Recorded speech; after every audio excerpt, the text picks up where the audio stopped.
Welcome दोस्तों। कैसे हो आप सभी? आशा करता हूँ कि आप सभी अच्छे होंगे। तो ये जो एडवर्टाइजमेंट आपको दिख रहा है, ये आरआरबी मतलब रेलवे रिक्वायरमेंट बोर्ड, आपको यहाँ पर भी दिख रहा होगा, इसकी तरफ से ग्रुप डी की जो वैकेंसीज हैं वो आई हैं। तो उसी का एडवर्टाइजमेंट है। एडवर्टाइजमेंट नंबर आपको दिख रहा होगा 08/2024। तो इस एडवर्टाइजमेंट के अंदर लगभग 25 से 30 बातें ऐसी हैं जो आपको जाननी चाहिए, महत्वपूर्ण बातें हैं, मैंने इस वीडियो के अंदर बताई हैं।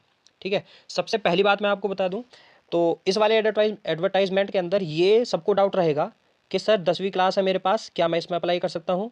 मेरे पास ITI है, क्या मैं भी इसको अप्लाई कर सकता हूँ? और डिप्लोमा वाले कहेंगे कि मैं भी कर सकता हूँ, और बीटेक वाले क्या मैं कर सकता हूँ या नहीं? ठीक है। तो इन सभी का डाउट जो है ना इस वाली वीडियो में कंप्लीट होने वाला। देखो, मैं तो ये कहूँगा कि ये जो वीडियो है कंप्लीट वीडियो होने वाली है, इसके बाद आपको कोई भी वीडियो देखने की आवश्यकता नहीं होगी। ठीक है। तो मैं इस वीडियो को मैं स्टार्ट करता हूँ। आप बने रहना इस वीडियो में लास्ट तक, क्योंकि लास्ट में बहुत इंपॉर्टेंट चीज़ मैंने आपको बताई है। ठीक है। सबसे पहले देखिए, इसमें एक ही चीज़ मैं एक ही बार बताऊंगा। ठीक है। आप थोड़ा ध्यान से समझना। सबसे पहले ओपनिंग जो डेट है, मतलब फॉर्म भरने की, रजिस्ट्रेशन करने की जो डेट है, वो 23 जनवरी है। ठीक है, 23 जनवरी 2025। उसके बाद जो एप्लीकेशन फॉर्म लास्ट डेट है वो है 22 फरवरी 2025। ठीक। किसी ने फॉर्म भर लिया है, भरने के बाद फीस जमा नहीं करी है, तो फीस जमा करने की लास्ट डेट है 24 फरवरी 2025। ठीक है। फॉर्म भर लिया है, फीस भी भर ली है, कुछ गड़बड़ हो गई है, मतलब कुछ भी चीज़ जैसे क्वालिफिकेशन आपने गलत डाल दी है, बहुत सारी चीज़ें गलत हो सकती हैं, तो करेक्शन के लिए भी डेट दी गई है। ठीक है। आप करेक्शन कर सकते हो 25 फरवरी 2025 से लेके 6 मार्च 2025 तक। ठीक है, ये जो डेट दी गई है। तो ये करेक्शन करने के लिए आपको कुछ फी भी पे करनी पड़ेगी, लगभग 250 रुपये फी पे होगी, 250। ठीक है। तो ध्यान रखना आप, पहले तो गलती नहीं करना। ठीक है। नेक्स्ट चलते हैं। नेक्स्ट अब बात करते हैं टोटल वैकेंसीज पर। ठीक है। आपको जैसे दिख रहा होगा यहाँ पर 32,438 वैकेंसी है, बहुत ज़्यादा वैकेंसी है, बहुत अच्छी है। वैसे तो 52 मतलब 50,000 प्लस वैकेंसीज आने वाली थी ये, लेकिन 32,438 वैकेंसी फाइनल हो चुकी है जो वैकेंसी है। ठीक है। अब बात करते हैं नेक्स्ट एज में। एज लिमिट मतलब कि कितने एज वाले इस फॉर्म को भर सकते हैं। तो पहले क्या था कि 18 से लेकर 38 साल तक के जो एस्पेरेंट्स थे, या फिर जो तैयारी कर रहे हैं, जो फॉर्म भरने वाले हैं, वो सब इस फॉर्म को भर सकते थे। मतलब 18 से लेकर 33 साल तक, 33 साल। लेकिन क्या हुआ कि कोविड 19 आया, तो उसमें 2 से 3 साल जो है ना सबके बर्बाद हो गए थे। तो उसी बात को देखते हुए इसमें 3 साल जोड़ दिए हैं। और इसका मतलब 18 से लेकर 36 साल के बीच जिसकी भी उम्र है वो सब इसको भर सकते हैं। ठीक है। और कुल मिला के अपर एज लिमिट और लोअर एज लिमिट के हिसाब से मैं बताऊं तो ये है। तो देखो, अपर एज लिमिट वाला सेक्शन ये है, लोअर एज लिमिट वाला ये है। दोनों को मैं बताता हूं, जरा ध्यान से समझना। अपर एज लिमिट में ये है कि देखो 18 से 36 तो यहाँ पर भी दी है, लेकिन डेट वाइज जो जनरल और EWS वाले हैं, यदि किसी का जन्म 2 जनवरी 1989 के बाद हुआ है, वो सब भर सकते हैं इस फॉर्म को। ठीक है। उससे पहले किसी का जन्म हुआ है तो वो नहीं भर सकता। ठीक है। ऐसे ही यहाँ पर ये देख लीजिए, ये OBC नॉन क्लीमी लेयर वाले जो 2 जनवरी 1986 से पहले किसी का जन्म हुआ है तो वो नहीं भर सकता, लेकिन उसके बाद यदि किसी का जन्म हुआ है तो वो भर सकता है। SC ST का 2 जनवरी 1984, मतलब 1984 से पहले यदि किसी का जन्म हुआ है वो इस फॉर्म को नहीं भर सकता है, SC वाला। उसके बाद यदि किसी का जन्म हुआ तो भर सकता है। ये थी अपर एज लिमिट की, ठीक है, क्राइटेरिया। अभी लोअर एज लिमिट देख लो, सभी के लिए लोअर एज लिमिट सेम होता है। ठीक है। यहाँ पर दिया है 2007, मतलब 1 जनवरी 2007 के बाद यदि किसी का जन्म हुआ है तो वो इस फॉर्म को नहीं भर सकता है। यदि यहाँ पर अभी डाउट है तो इसको थोड़ा पॉज करके पीछे करके वीडियो को दोबारा देख लेना। ठीक है। अब देखिए यहाँ पर ये एक लाइन है, मतलब एक पैराग्राफ है, बहुत महत्वपूर्ण पैराग्राफ है, जिससे कि बहुत से सिलेक्ट होने के बाद भी बाहर निकल जाते हैं। क्यों? क्योंकि देखो, जो एज रिलैक्सेशन मांग रहे हैं तो उसके पास प्रमाण होना चाहिए। तो सर्टिफिकेट वो प्रमाणित करता है कि मैंने एज रिलैक्सेशन अपनी कैटेगरी में लिया है। तो वही है। कुल मिला के बात यह है कि जितने भी यहाँ पर आपको दिख रहे हैं SC ST OBC CA, ये सभी कैटेगरीज आप देख लो यहाँ पर। तो इन सभी को क्या है, अपना जो सर्टिफिकेट है वो तैयार करके रखना है। ठीक है। सर्टिफिकेट वो भी कौन सा? सेंट्रल का, CENTRAL, सेंट्रल का सर्टिफिकेट तैयार रखना है। सेंट्रल का सर्टिफिकेट के लिए जितने भी मतलब एक फॉर्मेट होता है, तो फॉर्मेट मैं क्या अपने टेलीग्राम चैनल पे मैं डाल दूंगा, वहां पे आप देख लेना। ठीक है। लास्ट में मैंने बताया है कि कौन सा टेलीग्राम चैनल है। बाकी अब वीडियो को देखते रहिए। सिलेक्शन प्रोसेस आप देख लो। सिलेक्शन प्रोसेस के अंदर यहाँ पर तो सिलेक्शन प्रोसेस के अंदर सबसे पहले आपका क्या होने वाला है, देखो आपको सबसे पहले फॉर्म भरना पड़ेगा, ठीक है। फॉर्म भरने के बहुत छोटे छोटे महत्वपूर्ण पॉइंट है इसके अंदर, जैसे फोटो वगैरह है, फोटो का साइज वगैरह, ठीक है, सिग्नेचर का साइज, जेपीजी, पीएनजी, पीडीएफ लगेगी या इमेज लगेगी, मतलब ये सारी चीज़ों में चर्चा करूंगा। फिलहाल महत्वपूर्ण बिंदु जो है सिलेक्शन प्रोसेस का ये है कि आपको फॉर्म भरना है। फॉर्म भरने के बाद आपका सीबीटी एग्जाम होगा, ठीक है। सीबीटी का मतलब कंप्यूटर बेस्ड टेस्ट होगा। आपने सीबीटी एग्जाम क्वालिफाई कर दिया है, उसके बाद आपका पीईटी होगा, फिजिकल एफिशिएंसी टेस्ट, उसके बाद आपका डीवी होगा, डॉक्यूमेंट वेरिफिकेशन, देन उसके बाद आपका क्या होगा, मेडिकल एग्जामिनेशन। मेडिकल होने के बाद आपको क्या ज्वाइनिंग लेटर वगैरह मेल पे आ जाएगा। फिर क्या करेंगे आप, आपके मतलब आपकी सीट फिक्स हो जाएगी कि आपकी ज्वाइनिंग हो जाएगी मतलब। अब बात करते हैं नेक्स्ट, जो सीबीटी एग्जाम आपका होने वाला है, उसके अंदर जो मार्क्स वगैरह है, क्वेश्चन वगैरह, तो वो क्या रहेगा, देखो यहाँ पर दिया है 100 क्वेश्चन। मतलब यह है कि जो सीबीटी का आपका एग्जाम होने वाला है उसके अंदर 100 क्वेश्चन आएंगे और वो सभी 100 क्वेश्चन आपको 90 मिनट के अंदर करने होंगे, ठीक है। ये 100 क्वेश्चन जो है उनको इस प्रकार से डिस्ट्रीब्यूट कर दिया। इसका मतलब ये 25 क्वेश्चन साइंस के आने वाले हैं, 25 क्वेश्चन मैथ के आएंगे, ठीक है, 30 क्वेश्चन रीजनिंग के आएंगे और 20 क्वेश्चन जो है ना जनरल अवेयरनेस और करंट अफेयर से रिलेटेड भी आपके इसमें आएंगे, ठीक है।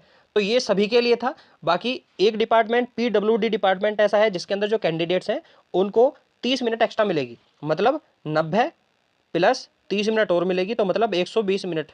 ये 100 क्वेश्चन जो है वो 120 मिनट में करेंगे, ठीक है। ये खास किन के लिए था, ये केवल पीडब्ल्यूडी वालों के लिए है, ठीक है। अब एक और चीज़ का डाउट होगा, सर एग्जाम में नेगेटिव मार्किंग है या नहीं, तो मैं आपको बता देता हूँ। देखो 1/3 की नेगेटिव मार्किंग रहेगी, ठीक है। और मार्किंग के साथ साथ ये चीज़ भी आपको ध्यान रखना है कि जो क्वालिफाइंग मार्क रहेंगे वो क्या रहेंगे, मतलब जनरल के, ओबीसी, एससी, एसटी सभी के लिए, ठीक है। तो यहाँ पर दिए गए हैं, देखो जनरल के लिए मतलब कि ये है कि 100 क्वेश्चनों में से कितने नंबर क्वालिफाइंग के लिए चाहिए होंगे, ठीक है। मतलब 40 नंबर किसके चाहिए, 40 नंबर जनरल वालों को चाहिए, ईडब्ल्यूएस के लिए भी 40, ओबीसी नॉन क्रीमी लेयर के लिए 30 नंबर, एससी के लिए 30 नंबर, एसटी के लिए 30 नंबर। मतलब यदि 100 में से इतने नंबर हैं तो आप एग्जाम क्वालिफाई कर जाओगे, उसके बाद आपका मेरिट लिस्ट में भी नाम आ सकता है, ठीक है भाई। अब यहाँ देखना, अब यहाँ सिलेबस और टॉपिक पर थोड़ी चर्चा की जाए, क्योंकि इन्हीं को पढ़ के आपका सिलेक्शन होगा। तो जैसे मैंने बताया मैथ, रीजनिंग, आपका जनरल साइंस और जनरल अवेयरनेस, करंट अफेयर आने वाली है, तो ये सभी टॉपिक्स हैं उसके, तो आप इसका स्क्रीनशॉट ले लेना, ठीक है। तो इन सभी टॉपिकों पर या फिर चैप्टर्स पर आपको क्या करनी है, प्रैक्टिस करनी है, आपको तैयारी करनी है, उसके बाद आपको एग्जाम देना है, ठीक है। ये सभी आने वाला है। लेकिन हाँ एक चीज़ और है, तो यहाँ पर नीचे भी एक चीज़ लिखा है, इसमें ये लिखा है कि ये जो मैंने ऊपर दे रखा है, मतलब एडवर्टाइजमेंट में जो भी चीज़ दी गई है ये तो आएगा, लेकिन ऐसा कुछ फिक्स नहीं है कि जो इतना दिया है इसमें से ही आएगा। बहुत सारी चीज़ें ऐसी हैं जो इसमें नहीं है, वो भी आ सकती हैं, ठीक है। आपको पढ़ना पड़ेगा बहुत कुछ, कुल मिला के बात यह है। अब इसके बाद यदि आपका एग्जाम क्लियर हो जाता तो आपका पीईटी होगा, पीईटी, फिजिकल एफिशिएंसी टेस्ट, ठीक है भाई। फिजिकल एफिशिएंसी टेस्ट में 3 टाइम्स बच्चों को बुलाया जाएगा, मतलब कि यदि सपोज करो कि 100 वैकेंसीज हैं, वैकेंसी तो 32,000 प्लस है, मैं मानता हूं कि 100 वैकेंसीज हैं, मतलब 100 वैकेंसीज 100 सीटों पर 300 बच्चों को बुलाया जाएगा, उसके बाद आपका पीटी करा जाएगा, ठीक है भाई। अब यहाँ पीटी के बाद, पीटी की मतलब पीटी के अंदर होगा क्या, मेन चीज़ तो यही है, पीटी में होगा क्या। तो देखो जो मेल कैंडिडेट्स हैं उनको 35 किलो वजन लेके भागना होगा 100 मीटर तक, और वो भी 2 मिनट के अंदर अंदर, ठीक है भाई। एंड देन उसके बाद 4 मिनट 15 सेकंड की जो रेस होगी वो 1 किलोमीटर की होगी, ठीक है। वो भी क्वालिफाई करना, आपको क्वालिफाई मतलब पूरा करना है। ऐसी फीमेल के लिए मतलब 20 किलो वजन आपको 2 मिनट में 100 मीटर लेके भागना है। उसके बाद आपको क्या है कि 5 मिनट 40 सेकंड के अंदर 1 किलोमीटर की रेस कंप्लीट करनी है, ठीक है भाई। अब यहाँ पर फीस की थोड़ी बात कर ली जाए, तो फीस का ये रहेगा, देखो यहाँ पर लिखा है 500 रुपये और यहाँ लिखा है 250 रुपये, ठीक है। पहले 250 रुपये पर चर्चा कर लेता हूँ। 250 for PWD, female, transgender, ex serviceman candidates, इन सभी के लिए लगने वाली है। एससी, एसटी, माइनॉरिटी और इकोनॉमिक बैकवर्ड क्लासेस, इन सभी के लिए 250 रुपये लगने वाली है। और बाकी जितनी भी अब बची हैं, जैसे यूआर मतलब जनरल की, ईडब्ल्यूएस ये बच गई हैं, ठीक है, और ओबीसी, इन सभी की फीस कितनी लगने वाली है, 500, ठीक है भाई। यहां तक था। उसके बाद आप देखिए जरा, अब एजुकेशन क्वालिफिकेशन, सबसे महत्वपूर्ण बिंदु यही है, ठीक है। अब यहाँ पर मैं आपको बहुत बारीक चीज आपको दिखाने वाला हूँ, थोड़ा ध्यान से देखना। देखो यहाँ पर एक चीज लिखी है, इसमें candidates must already have the, मतलब एजुकेशनल और टेक्निकल क्वालिफिकेशन, मतलब कि ओब्लिग लगा है, मतलब एजुकेशन ओब्लिग टेक्निकल। इसका मतलब या तो आपके पास एजुकेशनल होनी चाहिए, योग्यता या फिर आपके पास टेक्निकल योग्यता होनी चाहिए। और यहाँ पर लास्ट में भी एक चीज़ लिखी है, ठीक है, तीसरे वाले पॉइंट में भी आप देखना, इसमें लिखा है कि डिप्लोमा। चलो इसको मैं अभी पढ़ता हूँ थोड़ा सा, पहले आप पहले वाले को देख लो। इसका मतलब ये है पहले वाले में कि 10वीं क्लास यदि आपके पास है तो आप भर सकते हो, ठीक है भाई। और उसके बाद यदि किसी के पास ITI भी है तो वो भी भर सकता है। कुल मिला के बात यह है कि 10वीं वाला जो बच्चा है वो सीधे सीधे इक्वल हो गया किसके, ITI वाले बच्चे के। इसका मतलब किसी के पास ITI है तो भी भर सकता है, और किसी के पास 10वीं क्लास है तो वो भी भर सकता है। अब यहाँ पर तीसरे वाले पॉइंट पर थोड़ी चर्चा कर ली जाए। इसमें है क्या, इसमें है देखो यहाँ पर लिखा है diploma degree in the engineering will not be accepted in the lice of the course completed act apprenticeship ITI level 1 C है अदर स्पेसिफाइड। इसका मतलब ये है कि कोई ग्रेजुएट है, मतलब अप्रेंटिस सर्टिफिकेट के बाद या फिर ITI के बाद किसी ने डिप्लोमा किया है, डिग्री किया है, ठीक है, या फिर ग्रेजुएशन एक्ट के तहत कुछ भी किया है, तो वो सब एलिजिबल नहीं है। मेरी बात समझे ना, 10th और ITI ओनली, केवल ये दोनों ही एलिजिबल है, ठीक है भाई। अब नेक्स्ट देखो, ये मेरा चैनल है RK कॉन्सेप्ट क्लासेस, ठीक है।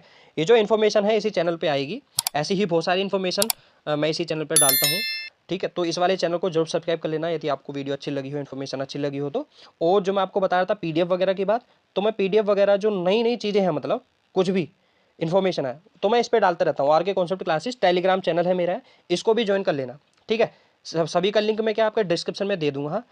बाकी आज की इस वीडियो में केवल इतना ही था, ठीक है। वीडियो कैसे लगी आप बता देना कमेंट, और हाँ, यदि आपको अभी कुछ डाउट है तो आप कमेंट में लिखकर पूछ सकते हो, मैं उसका जवाब दूंगा, ठीक है भाई। तो आज की इस वीडियो में इतना ही, फिर मिलते हैं एक और नई वीडियो में, तब तक के लिए bye and thanks for watching.